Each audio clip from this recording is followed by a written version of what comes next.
On to the fifth and final picture from this photo shoot. This is the wide-angle picture looking at the wall with the big monolith stone. It's similar to the first picture's composition, but with a bit wider angle of view. I'm going to do a somewhat similar edit, but with a few more tricks thrown in. To start with, I'm going to invert the color channels with our preset. I already have this one saved, but it's pretty easy to copy. Just a dark blue to a lighter blue in the shadows, yellow in the middle, white for the highlights.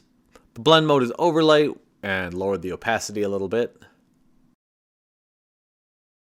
I'm going to add a curves adjustment layer. I'm going to bring the blacks up a bit.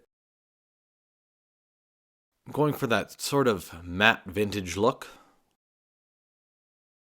Bring the midtones down. The highlights up a bit.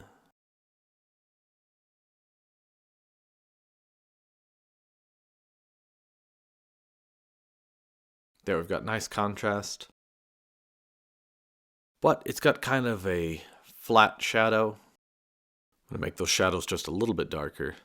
The wide angle lens got a bit too much distraction here in the composition, so I'm going to try crop it in a bit to bring the focus to the wall, the monolith stone, and that cool plant.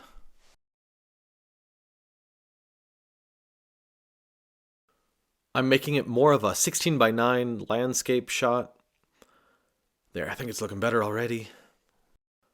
I'm going to try bring the focus even more to the center by adding a vignette. I'm going to create a new pixel layer, use a freehand selection, and draw kind of an organic shape around the center of the image, where I want the focus to lie. I'm going to invert that selection, so I select everything around the center, and then I'm going to fill it with black. There we go. Deselect everything.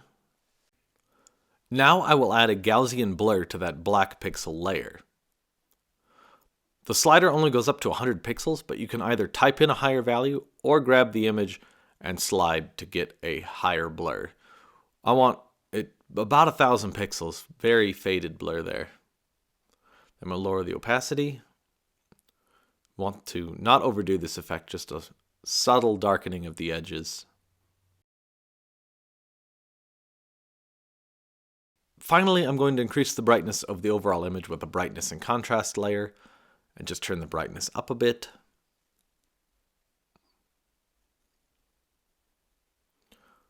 Oh, and I want to put that below the vignette layer. There we go. All right, that wraps up editing this image.